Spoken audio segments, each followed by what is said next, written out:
अस्सलाम वालेकुम गाइस, उम्मीद है आप लोग सब खैरियत से होंगे। मुझे काफ़ी स्टूडेंट्स ने जो है ना वो कमेंट्स किए हैं कि जो एएनएफ की जो जॉब्स आई हैं फीमेल्स के लिए आफ्टर इंटरमीडिएट, उसके वाले से जो है ना वीडियो बनाई है। तो आज का जो हमारा टॉपिक बेसिकली ये है कि हम उसमें कैसे अप्लाई कर सकते हैं। अगर आप हमसे अप्लाई करवाना चाहते हैं तो ये हमारा स्टूडियो का कॉन्टैक्ट नंबर है। यहाँ से आप व्हाट्सएप पे कांटेक्ट करके तो इजीली अप्लाई करवा सकते हैं। अदरवाइज़ इसमें प्रोसेस में पूरा बता दूंगा, आपको जो है ना वो ज़रूरत नहीं पड़ेगी हमें कांटेक्ट करने की। बट फिर भी कुछ होते हैं स्टूडेंट्स जो जिनसे नहीं हो रहा था तो वो करवा सकते हैं। देन आपको हमारी इस चैनल पे यूनिवर्सिटीज़ एडमिशन के हवाले से इंफॉर्मेशन मिलती रहेंगी, जॉब्स के वाले से इंफॉर्मेशन मिलती रहेंगी और डिग्रीज अटेस्टेशन के वाले से इंफॉर्मेशन मिलती रहेंगी काफ़ी। तो आप इसको जो है ना वो ज़रूर, वीडियो अच्छी लगे तो ज़रूर लाइक करिएगा, दूसरों को भी शेयर करें ताकि उनको भी फ़ायदा हो, और चैनल को सब्सक्राइब करें ताकि थोड़ा सा हमें भी फ़ायदा हो। ठीक है। और ये हमारा व्हाट्सएप का चैनल है जिस पे हम जो है ना वो जॉब्स के वाले से और डिफरेंट इन्फॉर्मेशन जो है ना वो अपडेट देते रहते हैं। इसका लिंक आपको डिस्क्रिप्शन में मिल जाएगा, अगर आप उसको ज्वाइन करना चाहते हैं तो ज़रूर ज्वाइन करिएगा। ये ज्वाइन पाकिस्तान आर्मी की जॉब्स है। ठीक है, ये ज्वाइन पाक आर्मी। तो जैसे ही आप इन पे इधर क्लिक करेंगे, डब्ल्यू जैन पाक आर्मी मैंने लिखा है। ठीक है, तो जैसे ही आप यहाँ पे क्लिक करेंगे तो आपके सामने ये इंटरफेस आएगा, इसको आपने कैंसिल कर देना है। थोड़ा सा स्क्रॉल डाउन करिएगा। ठीक है, ये प्रोसेसिंग में हो रहा है अभी। जैसे ही ये प्रोसेसिंग इसकी पूरी हो जाएगी, ठीक है, तो यहाँ पे आपको एक इंटरफेस जो है ना वो शो हो जाएगा। तो अभी देख सकते हैं कि जैसे इसकी प्रोसेसिंग पूरी हुई, इस यहाँ पे आपको इंटरफेस शो हो गया। ठीक है, इसको मैं थोड़ा सा अगर जूम करूँ तो यहाँ पे उन्होंने एलिजिबल क्राइटेरिया लिखा है कि 17 से 25 ईयर एज होनी चाहिए आपकी 1 नवंबर 2026 तक। ठीक है, तो आप जो है ना वो arm force of nursing services में जो है ना वो अप्लाई कर सकते हैं। ठीक है, इसमें जो आपकी क्वालिफिकेशन रिक्वायर्ड है वो, अगर आपने एफएससी प्री मेडिकल किया है तो 50% से ऊपर मार्क्स होने चाहिए आपके। ठीक है, और अगर आपने मैट्रिक किया है, मैट्रिक 60% और एफएससी जो है ना वो 50% से अबव मार्क्स, तो ही आप इसमें अप्लाई कर सकते हैं। ठीक है, या इस याद रखिएगा कि इसमें सिर्फ वो फीमेल्स अप्लाई कर सकती है जिन्होंने एफएससी प्री मेडिकल के साथ किया है। अगर आपने एफएससी प्री मेडिकल के साथ किया है तो ही आप इसमें अप्लाई कर सकते हैं, अदरवाइज आप इसमें अप्लाई नहीं कर सकते। ठीक है, वो सिर्फ वही स्टूडेंट कर सकते हैं जिन्होंने एफएससी की हुई है। ठीक है, विद प्री मेडिकल। मैट्रिक वाले स्टूडेंट नहीं कर सकते। ठीक है, लेकिन हाँ, अगर आपके मार्क्स 50% से अबव है तब भी आप एलिजिबल है अप्लाई करने के लिए, अगर कम है तो नहीं कर सकते। ठीक है, मैट्रिक में भी अगर 60 से कम मार्क्स हैं आपके तो आप नहीं कर सकते। ठीक है, इसमें जो डिसीजन ओपन है, ये डेट एक्सटेंड भी हो जाती है, चेक करते रहिएगा आप इनकी वेबसाइट से। ठीक है, यहाँ से हम थोड़ी सी डिटेल चेक करेंगे, फिर मैं अप्लाई नो का प्रोसेस बताऊंगा, फिर एग्जाम स्लिप डाउनलोड करके दिखाऊंगा और सारा प्रोसेस ऐसे ही चलेगा। व्यू डिटेल पे जैसे ही आप क्लिक करेंगे तो यहाँ पे क्लियर कट लिखा है कि एज जो है वो 70-25, marital status unmarried, window, separate, divorce, without encumbrance. ठीक है, यानी कि जो मैरिड फीमेल है वो नहीं कर सकती अप्लाई। क्लियर कट इंस्ट्रक्शन है, gender only for females. Height जो है वो आपकी 5 फीट होनी चाहिए, वेट पर बॉडी मार्क्स इंडेक्स होना चाहिए। ठीक है, और रजिस्ट्रेशन जो है ना वो 30 जून से 15 अगस्त तक अप्लाई हो रहा है। ठीक है, टेस्ट जो है वो 8 सितंबर से शुरू होंगे और 10 अक्टूबर तक टेस्ट चलेंगे। पूरे पाकिस्तान के स्टूडेंट जो है ना इसमें अप्लाई कर सकते हैं। अगर आपकी ड्यूल नेशनैलिटी है, फॉर एग्जांपल मेरी पाकिस्तान की भी नेशनैलिटी है और यूके की भी नेशनैलिटी है, तो मुझे यूके नेशनैलिटी को वेव ऑफ करना पड़ेगा, तभी मैं जो है ना इसमें एलिजिबल हूँ। ठीक है, एलिजिबल क्राइटेरिया आप यहाँ से चेक कर सकते हैं। ठीक है, और यहाँ पे एलिजिबल क्राइटेरिया वगैरह दिए वही जो मैंने आपके साथ डिस्कस किया है। ठीक है, कि आपके जो है ना वो 50% से बहुत मार्क्स होने चाहिए इंटरमीडिएट में। अगर आपने पार्ट 1 की बेस पे अप्लाई करना है तो आपके पास होप सर्टिफिकेट कंपलसरी है। इन एलिजिबल कंडीशन जो है वो ये हैं कि अगर आप 2 दफ़ा रिजेक्ट हो चुके हैं तो आप नहीं अप्लाई कर सकते। ठीक है, और अगर आप जो है ना वो फर्स्ट टाइम कर रहे हैं तो सारी बात है वो कर सकते हैं। ठीक है, अगर आप अनफिट है मेडिकल बोर्ड से तो भी नहीं आप अप्लाई कर सकते। ठीक है, और अगर आपको किसी डिसमिस किया गया है किसी गवर्नमेंट सर्विस से तो आप नहीं कर सकते। कोर्ट ऑफ लॉ की प्रोसीडिंग चल रही है तो नहीं कर सकते। कैंडिडेट ऑलरेडी, अगर आप ऑलरेडी रजिस्टर्ड है पाकिस्तान नर्सिंग काउंसिल में तो आप नहीं कर सकते। ठीक है, उसके बाद enrol candidate withdraw, resign, discharge from army. अगर आप पहले किसी आर्मी फोर्स में इनरोल है तो भी आप जो है ना वो नहीं कर सकते। रेजिग्नेशन थ्रू आपने ऑनलाइन ही अप्लाई करना है। ठीक है, 5 to 7 वर्किंग डेज में आपकी स्लिप आएगी, उसके ऊपर सारी इंस्ट्रक्शन लिखी होंगी, उनको फॉलो करना है। ठीक है, फी जो है ना वो आपने ये बैंक में जमा करवानी है। ठीक है, उसके बाद प्रीलिमिनरी टेस्ट होगा जिसमें जो है ना written intelligence test will be based on multiple MCQs वगैरह। ठीक है, और इसमें इंग्लिश, बायोलॉजी, फिजिक्स और केमिस्ट्री के जो है ना वो एमसीक्यूज आएंगे। उसके बाद प्रीलिमिनरी मेडिकल टेस्ट होगा। ठीक है, उसके बाद ओवरसीज कैंडिडेट जो है, जो पाकिस्तान नेशनैलिटी है, ठीक है, उनका जो है ना वो कैंडिडेट जो है nearest consultant general of the Pakistan defence जो अटैच या field forward the application of the suitable candidates, जो भी आपका है वो उसके मुताबिक जो है ना यहाँ से देख लीजिएगा जो कि ओवरसीज कैंडिडेट है। फर्दर सिलेक्शन प्रोसीजर यही होता है कि इंटरव्यू वगैरह होता है आपका, ठीक है, GHQ में। जैसे ही आपका इंटरव्यू में रिकमेंड होते हैं, ठीक है, तो आपको जो है ना वो ये हायर कर लेते हैं, ठीक है। डॉक्यूमेंट कौन कौन से रिक्वायर्ड है? 2 attested copies of matric certificate, ठीक है, 2 attested copies of computerised national डेटी कार्ड, मेट्रिक और इंटर सर्टिफिकेट, ठीक है। और यहाँ पे लिखा है कि इक्विवेलेंस सर्टिफिकेट, अगर आपने O लेवल A लेवल किया है तो इक्विवेलेंस सर्टिफिकेट रिक्वायर्ड है IBCC का। 2 attested photocopies of part 1 medical, जो है ना प्री मेडिकल, अगर आपने पार्ट 2 किया हुआ है तो सारी बात है उसकी जाएंगी।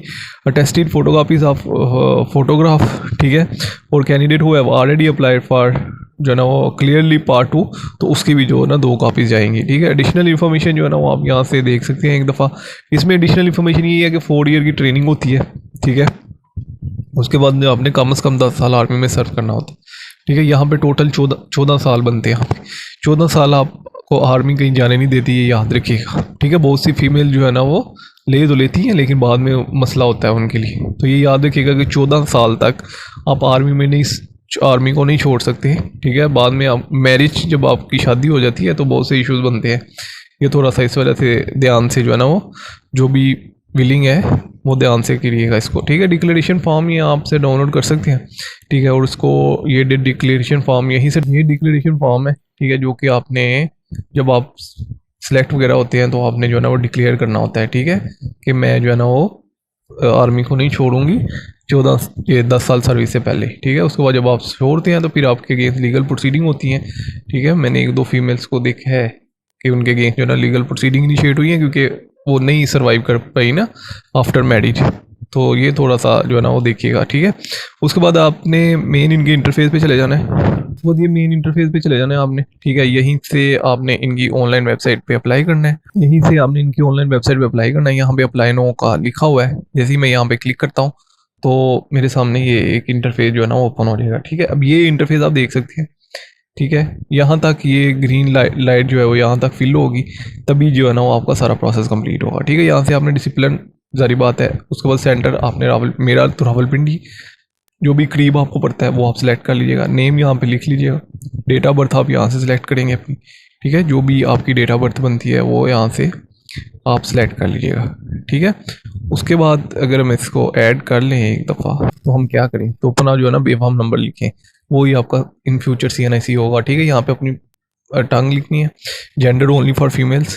मैरिटल स्टेटस जो है वो मैंने यहाँ पे पहले बताया था कि जो मैरिड फीमेल है वो नहीं कर सकती, ठीक है। तो जो भी आप में फॉल करते हैं वो यहाँ पे लिख दीजिएगा। कॉस्ट सेक्ट आपने लिखना है, अपना कॉस्ट आपने यहाँ पे लिखनी है, ठीक है। सब कॉस्ट लिखनी है, अपना कॉन्टैक्ट नंबर लिखना है और अपना ईमेल एड्रेस लिखना है, ठीक है। उसके बाद यहाँ पे ये पूछ रहे हैं कि are you applied for in commission in army force. पहले आप अप्लाई कर चुके हैं, जो फीमेल्स कर चुकी हैं वो यहाँ पे ऐसे, जिन्होंने वो यहाँ पे ऐसे ही लिखेंगे। उसके बाद यहाँ पे आप अपना एड्रेस लिखेंगे, ठीक है। डिस्ट्रिक्ट यहाँ से आप सिलेक्ट कर लीजिएगा, तहसील आप यहाँ से सिलेक्ट कर लीजिएगा, ठीक है। डोमिसाइल आप यहाँ से सिलेक्ट कर लीजिएगा और ये अपना अपना आपने सेलेक्ट करना है, ठीक है। और उसके बाद यहाँ पे पोस्टल कोड सेलेक्ट करिएगा, अपना एड्रेस वगैरह ये सारी चीज़ें लिख लीजिएगा, ठीक है। देन फिर आपने एजुकेशन इन्फॉर्मेशन फिल करनी है। देखिए सबसे पहले आपने मैट्रिक किया था तो मैट्रिक इन्फॉर्मेशन, ठीक है। यहाँ पे आपने क्वालिफिकेशन डिसिप्लिन लिखना है कि मैट्रिक आपने साइंस में किया है, आर्ट्स में किया है, वो चीज़ आपने यहाँ पर लिख देनी है, ठीक है। स्कूल का नेम लिखना है अपने। पासिंग ईयर कौन सा था, जो मैट्रिक का था वो 2024 था, तो मैं यहाँ पे जो आपका वो अपना लिखिएगा। यहाँ पे अपने रोल नंबर लिखना है। डिवीजन कौन सी थी, फर्स्ट डिवीजन थी, ठीक है। ग्रेड कौन सा था वो मैंने यहाँ पे लिख दिया। परसेंटेज क्या थी वो मैंने यहाँ पे लिख दी है, ठीक है। रिजल्ट जो है वो पास है। उसके बाद क्वालिफिकेशन ग्रुप, ठीक है, आपने साइंस में किया है, आर्ट्स में किया है, ये लिखना है आपने। टोटल मार्क्स इतने थे वो आप अपने मार्क्स लिख दीजिएगा। ऑब्टेन आपने कितने किए वो लिख दीजिएगा। उसके बाद बोर्ड कौन सा था, यहाँ पे आपने अपना बोर्ड जो है ना वो सिलेक्ट कर लेना है, ठीक है। उसके बाद सर्टिफिकेट नंबर, ये आपके मैट्रिक के सर्टिफिकेट के ऊपर लिखा हुआ, ठीक है। रजिस्ट्रेशन नंबर भी आपके मैट्रिक के सर्टिफिकेट के ऊपर लिखा हुआ। तो अभी आप देख सकते हैं कि जैसे ही मेरी मैट्रिक की इन्फॉर्मेशन फिल हुई तो वो यहाँ पे शो हो गई, ठीक है। यहाँ पे मैट्रिक शो भी हो रहा है, ठीक है। अब इसको ऐड एजुकेशन पे क्लिक करके तो यहाँ पे हम जो है ना FSC की इन्फॉर्मेशन फिल करेंगे। सारी बात है FSC प्री मेडिकल में ही होनी चाहिए, ठीक है। तो आपने जो है ना वो किस कैडेट कॉलेज से या कोई ऐसे कॉलेज से पढ़ा है, तो मैंने नहीं पढ़ा। उसके बाद क्वालिफिकेशन डिसिप्लिन आप यहाँ पे लिखिएगा, ठीक है। FSC की है सारी बात है। एफएससी प्री मेडिकल तो वो आप यहाँ पे लिख देंगे, कॉलेज का नेम लिखेंगे, पासिंग ईयर कौन सा था वो आप यहाँ पे 2026 लिखेंगे, मीडिएट कौन सा था, इंग्लिश या उर्दू मीडियम था वो यहाँ पे लिखेंगे, ठीक है। डिवीजन फर्स्ट डिवीजन ही थी, ग्रेड जो है वो ए था, और are you a serving soldier, ठीक है। मैं मतलब जो नहीं है वो नहीं पे क्लिक करेंगे, जो हैं वो यहाँ पे क्लिक करेंगे, बट मेरे ख्याल से तो कोई भी नहीं होगा। परसेंटेज जो है ना अपनी यहाँ पे आपने लिख देनी है, ठीक है। रिज़ल्ट जो है वो रिज़ल्ट वेटिंग वाले स्टूडेंट यहाँ पे क्लिक करेंगे। यहाँ पे आपने जो है ना वो बताना है कि आपने एफएससी प्री मेडिकल के साथ किए या किसके साथ किए। टोटल मार्क्स जो हैं वो आपके वो आप यहाँ पे लिखेंगे। ऑब्टेन मार्क्स जो हैं वो आप यहाँ पे जो है ना वो अपने ऑब्टेन मार्क्स लिखेंगे, ठीक है। और उसके बाद जो है ना यहाँ पे अपना कॉलेज सेलेक्ट करेंगे, वहाँ से आप अपना जो है ना वो बोर्ड सेलेक्ट करेंगे, ठीक है। और यहाँ पे आप ओके पे क्लिक कर देंगे। आप देख सकते हैं कि मैट्रिक इंटर दोनों की इन्फॉर्मेशन जो है ना फिल कर चुकी है हम, ठीक है। तो उसके बाद आपने स्पोर्ट पे आना है, जो स्पोर्ट्स आप खेलते हैं वो यहाँ पे आपने फिल कर देनी है, ठीक है। अगर आप नहीं कुछ भी करते तो यहाँ पे नील नील लिख के तो इसको सेव कर दीजिएगा, ठीक है। जैसे कि मैं यहाँ पे नील लिख रहा हूँ और यहाँ पे ये, तो इसको मैंने सेव कर दिया है, ये सिंपल सा सेव होगा। नेशनलिटी मेरी पाकिस्तानी है, पासपोर्ट अगर आपका बना है तो वो आप फिल करेंगे, अदरवाइज इसको ऐसे छोड़ देंगे। कोचिंग अगर आपने किसी अकेडमी वगैरह से कोचिंग ली है तो वो आप येस पे लिखेंगे, ठीक है। फिर वो आपसे आपकी अकेडमी का नेम पूछेंगे और ये सारा कुछ पूछेंगे, ठीक है। तो मैंने नहीं ली तो मैं इसको नो पे ही क्लिक करने के बाद इसको नेक्स्ट पे क्लिक कर दूंगा। जैसे मैं इसको नेक्स्ट पे क्लिक करूँगा तो मैं नेक्स्ट इंटरफेस पे चला जाऊँगा। यहाँ से चेक कर सकते हैं कि हमारा ये इंटरफेस जो है वो यहाँ तक आ चुका है।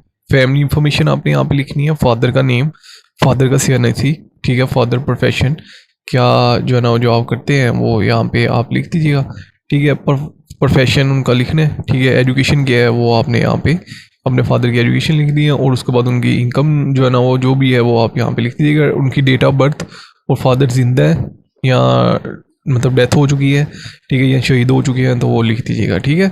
उसके बाद mother same as it is ही, मदर का नेम, CNIC और profession and each and everything. उसके बाद जो है ना वो पेरेंट्स जो है वो भी मैरिड है, डिवोर्स हो चुकी है, सेपरेट हो चुके हैं, तो वो आप जो है ना वो लिख दीजिएगा। उसके बाद सिबलिंग के वाले से आपने लिखना है, ठीक है। देखिए सीक्वेंस वाइज आएगा, जो सबसे बड़ा बहन या भाई है उसका पहले नेम आएगा, ठीक है। और उसके साथ आपका रिलेशन क्या है, ब्रदर या सिस्टर है, ठीक है। तो उसके साथ जो है ना वो आपका स्टेटस क्या है, ठीक है। जो जिनकी डेथ हो चुकी है वो भी लिखने हैं, उनका नेम लिखना है। उसके बाद सिबलिंग की एजुकेशन क्या है, ठीक है, वो आपने यहाँ पे लिख दी है। स्टेटस उसका क्या है, मैरिड है या सिंगल है, ठीक है। और वो क्या कर रहा है, ठीक है, वो यहाँ पे आपने लिख देना है, ठीक है। जैसे ही आप यहाँ पे लिखेंगे उसको ओके करेंगे तो इसकी इन्फॉर्मेशन सेव हो जाएगी। फिर जो दूसरे नंबर पे आएगा उसका लिखिएगा, ठीक है। और फिर तीसरे नंबर पे आएगा, ऐसे ही जो ना आपने सारी इन्फॉर्मेशन फिल करनी है। तो जैसे ही ये सारी इन्फॉर्मेशन आपने फिल कर लेनी है उसके बाद आपने यहाँ पे नेक्स्ट पे क्लिक कर देना है, ठीक है। जैसे ही अभी देखिए नेक्स्ट पे क्लिक किया तो हम यहाँ पे थर्ड स्टेप पे आ चुके हैं।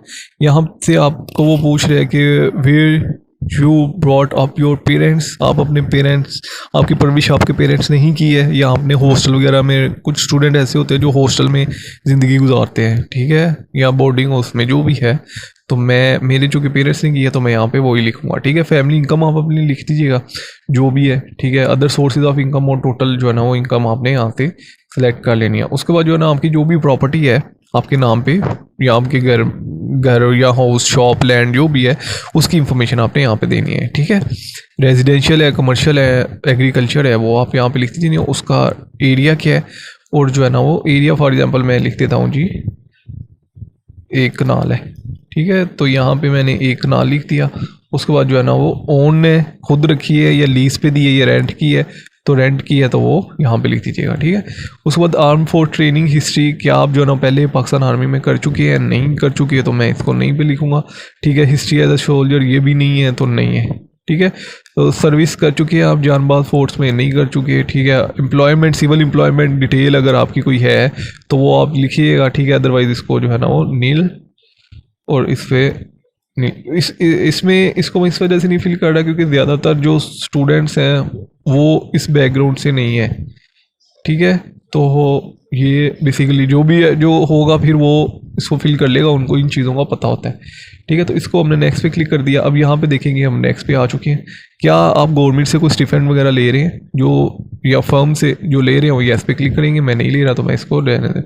उसके बाद फ्यूचर एम्प्लॉयमेंट डिटेल, ठीक है, नो। उसके बाद ट्रैवलिंग, आपने कहीं अब्रॉड वगैरह ट्रैवल किया है नहीं किया, हॉस्टल यहाँ पे सबसे इंपॉर्टेंट चीज़, हॉस्टल आप रहे हैं, ठीक है, जो स्टूडेंट रहे हैं वो येस पे क्लिक करके हॉस्टल की डिटेल शेयर करेंगे। अब यहाँ पे हॉस्टल की डिटेल है, ठीक है, तो मैं नहीं रहा तो मैं इसको ऐसे ही कर दूंगा, ठीक है। अब ये सारा फिल होने के बाद आपने नेक्स्ट पे क्लिक कर देना है। कंप्यूटर जो है ना वो आपको चलाना आता है या नहीं आता, जिसको आता है वो यहाँ पे लिख दीजिएगा, ठीक है। फिर वो सारी इन्फॉर्मेशन जो है ना वो यहाँ पे पुट करेगा कंप्यूटर की, ठीक है। तो वो जो जिन स्टूडेंट को चलाना आता है उनको पता होगा कि भाई वो मॉडरेट चलाते हैं, गुड चलाते हैं, ये सारी चीज़ें। डेस्कटॉप किस डिटेल का है आपका, कौन सी विंडो यूज़ कर रहे हैं, ठीक है। उसके बाद कौन सा जो है ना वो आपके पास हार्डवेयर है, सॉफ्टवेयर क्या यूज़ कर रहे हैं आप, प्रोसेसिंग क्या है, जनरेशन क्या है, ठीक है। लैपटॉप कौन सा यूज़ कर रहे हैं, मोबाइल कौन सा यूज़ कर रहे हैं, ठीक है। टैबलेट नहीं है तो इसको नील पे लिख देना है, ठीक है। ये सारी चीज़ें आपने फिल कर लेनी है। उसके बाद सोशल मीडिया डिटेल सारी बात है, इंस्टाग्राम तो सबके पास है, स्नैपचैट भी है, ट्विटर भी है, टिकटॉक भी है, यूट्यूब भी है, तो सारी डिटेलें आपने यहाँ पे लिखनी है कि आप कितने टाइम के लिए उसको यूज़ करते हैं और जो है ना वो कितने अकाउंट है आपके पास और कोई आपका अपना चैनल भी है कि नहीं, ठीक है। फॉर एग्जांपल अगर मैं 30 मिनट के लिए यूज़ करता हूँ, मेरे पास एक अकाउंट है और एक अकाउंट का आपने यहाँ पे नाम लिख देना है, ठीक है। और आपका अपना चैनल है कि नहीं है, तो अगर है तो वो लिख दीजिएगा, सारी बात है। आजकल सारे पाकिस्तानी टिकटॉकर्स ही हैं, तो जब आप टिकटॉक पे आएंगे तो फिर सारी बात है, अपना अकाउंट का यहाँ पे नाम लिखेंगे और अपना चैनल का नाम लिखेंगे, ठीक है। तो यहाँ पे आप इसको फिल कर दीजिएगा, ठीक है। उसके बाद यहाँ पे अपने जो है ना वो साइबर एक्सपीरियंस जिनके साथ हुआ है, फ्रॉड या साइबर क्राइम हुआ है, ठीक है, या साइबर हैकिंग हुई है, ठीक है, तो वो यहाँ पे लिख देंगे।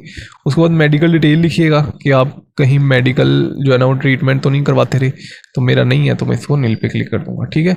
तो ये सारी इन्फॉर्मेशन फिल करने के बाद आपने इसको नेक्स्ट पे क्लिक कर देना है। इसको नेक्स्ट पे क्लिक कर देता हूँ तो ये हमारी जो है ना वो लास्ट इंटरफेस आ जाएगा। ये हमारा लास्ट इंटरफेस है। स्विमिंग आती है, ठीक है, कांट स्विम, अरे ज़्यादातर फीमेल्स को नहीं आती होगी। और क्रिमिनल कोई रिकॉर्ड रह चुका है, नो। स्मोकिंग करते हैं, जो फीमेल्स करती हैं वो यस पे क्लिक करेंगे। वैसे पाकिस्तान में बहुत ज़्यादा करती हैं फीमेल्स, तो जो नहीं करती वो यहाँ पे नो पे लिखे। हॉबीज़ आप अपनी लिखिएगा, ठीक है। What career will be adopt if you are not selected in army, कौन सा करियर अडॉप्ट करेंगे भाई, स्टडी करेंगे नेक्स्ट, तो स्टडी करेंगे, ठीक है। यहाँ पे देखिए इम्प्रेस नहीं करिएगा उनको, और वो पता चल रहा होता है कि आप जो है ना वो बहुत से स्टूडेंट लिख देते हैं जी हम दोबारा से जो है ना वो ज्वाइन करेंगे, ठीक है। तो भाई कब तक ज्वाइन करते रहेंगे, अपना सही डेस्टिनेशन लिखिएगा जो नेक्स्ट है, ठीक है। स्टडी करेंगे या कोई जो है ना वो बिज़नेस करेंगे, जो भी है वो लिख देंगे, ठीक है। उसके बाद ये QR कोड आपने यहाँ पे लिख देना है, ठीक है, RWX94, ठीक है। ये आपका डिफरेंट होगा, मेरा डिफरेंट होगा, ठीक है। और उसके बाद यहाँ पे आपने सबमिट पे क्लिक कर देना है, ठीक है। जैसे ही आप इसको सबमिट पे क्लिक करेंगे तो 1-2 मिनट प्रोसेसिंग के बाद ये सबमिशन हो जाएगा, ठीक है। उसकी अब मैं इसको सबमिट पे इस वजह से क्लिक नहीं कर रहा क्योंकि इसमें जो मैंने सारी इन्फॉर्मेशन दी है अभी वो मैंने ऐसी दी है कि जो, क्योंकि ये सिर्फ फीमेल्स के लिए है, ठीक है, मेल्स के लिए नहीं है। तो मैंने ऐसी इन्फॉर्मेशन दी है जो कि बस आपको समझाने के लिए था। तो इस वजह से आप इसको जैसे ही सबमिट पे क्लिक करेंगे यहाँ पे सबमिट हो जाएगा, ठीक है। सबमिट होने के बाद जो है ना वो आप दोबारा से अपने मेन इंटरफेस पे चले जाएंगे, दोबारा से आप इसी फेज़ पे आ जाएंगे, ठीक है, मेन इसी फेज़ पे। जैसे ही आप यहाँ पे आएंगे तो उसके बाद आपके सामने एक ये इंटरफेस ओपन होगा, ठीक है। अब यहाँ पे देखिए क्लियर कट लिखा है एग्जाम स्लिप लिखा है ना, तो जैसे ही आप यहाँ पे क्लिक कर देंगे तो ये एग्जाम स्लिप आपके सामने आ जाएगी। यहाँ पे अपना CNSE लिखना है, फादर का CNSE लिखना है। ये जो QR कोड है ये आपका डिफरेंट होगा, अभी मेरा डिफरेंट है, ठीक है, 9X और कैपिटल J, ठीक है। इसको सबमिट पे क्लिक कर देना है। ये अपना CNSE और फादर का CNSE, ठीक है। तो 4 to 5 डेज़ के बाद आपकी स्लिप आ जाती है, ठीक है, 4 to 5 डेज़ के बाद। अगर तो यहाँ पे स्टेटस पेंडिंग आ रहा है तो इसका मतलब समझ आना है कि भाई आपका अप्लाई हो चुका है और 4-5 दिनों बाद आपकी स्लिप आ जाएगी, ठीक है। लेकिन अगर स्टेटस ये आ रहा है कि नो रिकॉर्ड शोड, तो इसका मतलब है आपका अप्लाई नहीं हुआ, आपको दोबारा से अप्लाई करना पड़ेगा। तो ये इसका प्रोसेस है। तो कोई भी क्वेश्चन हो कमेंट से पूछ सकते हैं। वीडियो अच्छी लगे तो ज़रूर लाइक करिएगा, दूसरों के साथ शेयर करें ताकि उनको भी फ़ायदा हो, और अपने कमेंट्स में अपनी राय ज़रूर देंगे आपको वीडियो कैसी लगी है। इंशाल्लाह जल्द मिलते हैं एक वीडियो में, तो दुआ में रखिएगा। अल्लाह।